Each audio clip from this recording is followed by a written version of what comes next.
Well, welcome, and thank you all for coming. It's great to see so many of you here. I also want to thank the members of the faculty and administration for joining us. And I hope you had an opportunity during cocktails to talk with the department and program heads. It's an impressive group. Tonight's the one opportunity we have to gather the entire King community to talk about the school and its future. This is the 149th year of our school, and by all accounts, the year's off to a very good start. The renovated Visual Arts Center and the Cardio Fitness Room in the upper school are wonderful spaces. The new sidewalk allows the students to walk fully across campus, protected from traffic. And 16 new teachers have joined the faculty across all 3 divisions. I'd like to welcome the newest members of the Board of Trustees: Ellen Adams, Rich Goldman, Chris Millerchip, Scott Mitchell, Alumni Association Board President Libby Matson, and Parents Association President Wendy Ciola. These parents have been very active in the King community and are willing to give more of their time to focus on the King of the future. I'd like to ask all of the trustees to please stand up.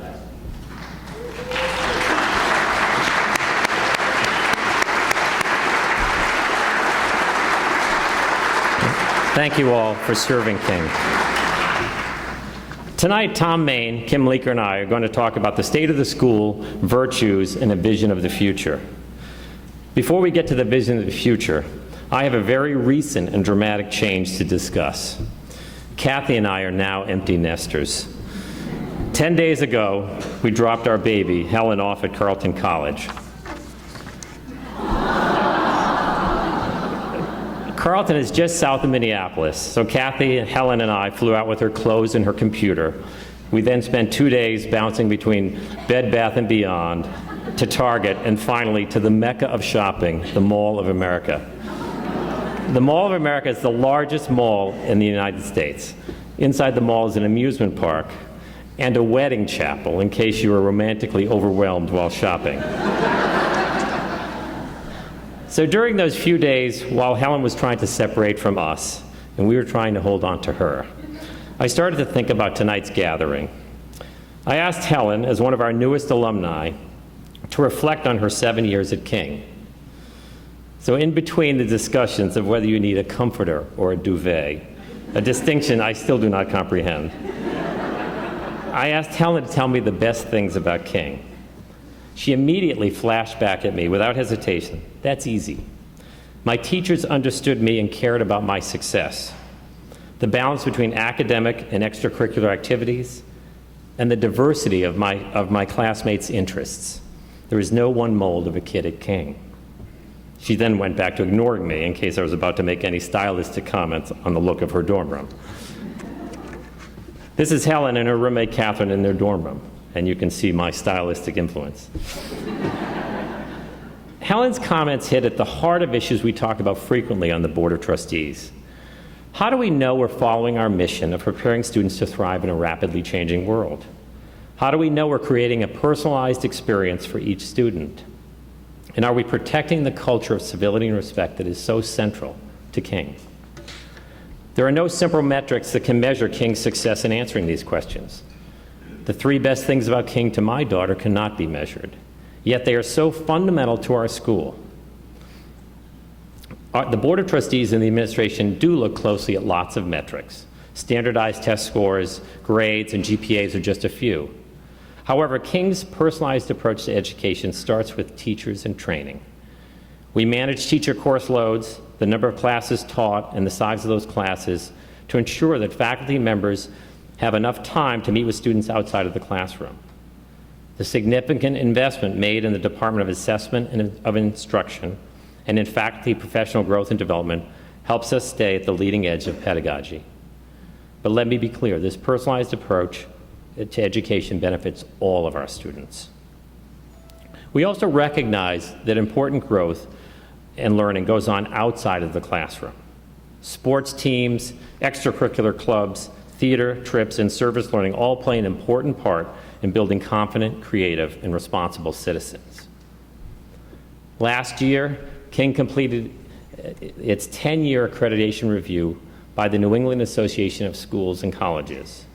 It was a rigorous 2-year process capped by a week-long review of King by a visiting committee of other school heads and senior educators. This group visits every independent school and college in New England, and the accreditation went very well. The visiting committee was extremely impressed with King and its educational framework. And one of the major commendations of this group of experienced educators was the observation of a culture of relentless improvement at King.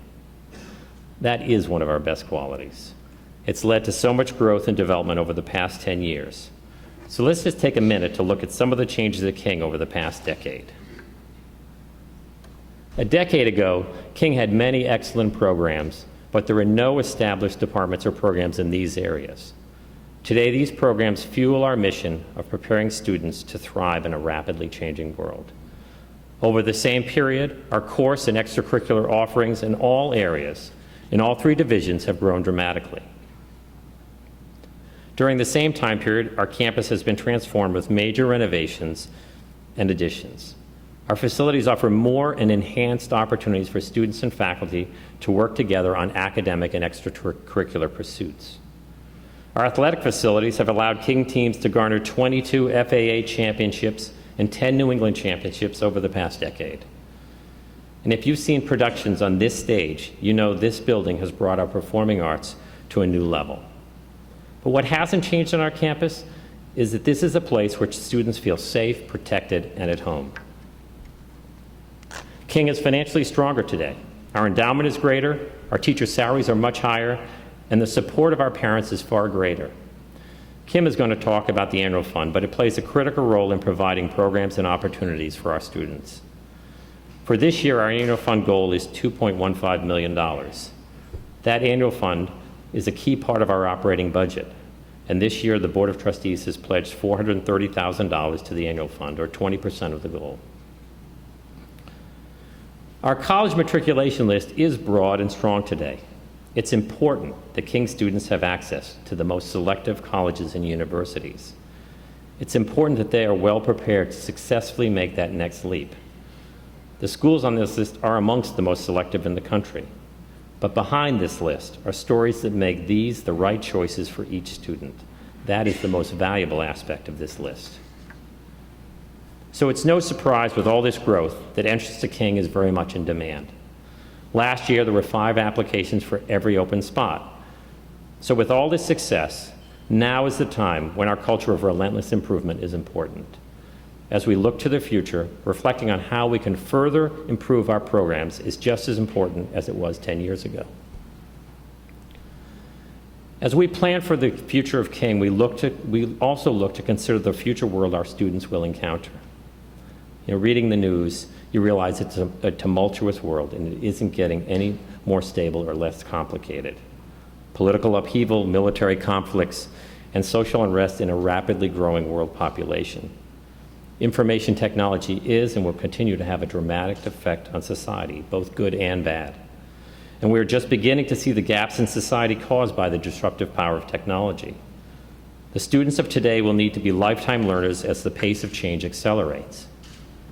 To thrive in that world, our students will need perseverance, creativity, intellectual curiosity, courage, an appreciation of others, and compassion. Those are the skills we teach at King. Those are the skills we build at King, and that we need to see flourish in every student. For every student, it starts with a personalized approach during those critical K through 12 years. In the future, we're going to continue to invest in the personalized approach. We're going to invest in our faculty. They are the heart of what makes King a great school. Maintain competitive teacher salaries and benefits, and support professional growth and development. We will expand faculty and course offerings in science, technology, engineering, arts, and math in all divisions. The fundamental disciplines of English, history, and language will continue to be strengths of King. But over the next several years, there will be a slightly greater emphasis on expanding our STEAM disciplines. We will generate increased research opportunities for students. They will be both within King and outside of the campus. We will continue to invest in the Department of Assessment and Instruction, which is unique to King. And we will secure a more endowed financial aid to ensure access to King for all qualified students. Now, funding all these plans will require a strong and growing annual fund. In addition, we're considering opportunities in connection with King's 150th anniversary to develop endowment funding of some of these programs. Kim is going to share data on a comparison of King's endowment to other schools in the area. And the Board of Trustees is very aware of the cost of a King education. Endowed program support takes pressure off the operating budget and lessens the magnitude of future tuition increases. And I have one final request. Please do not tell my daughter I used her pictures or comments for show and tell.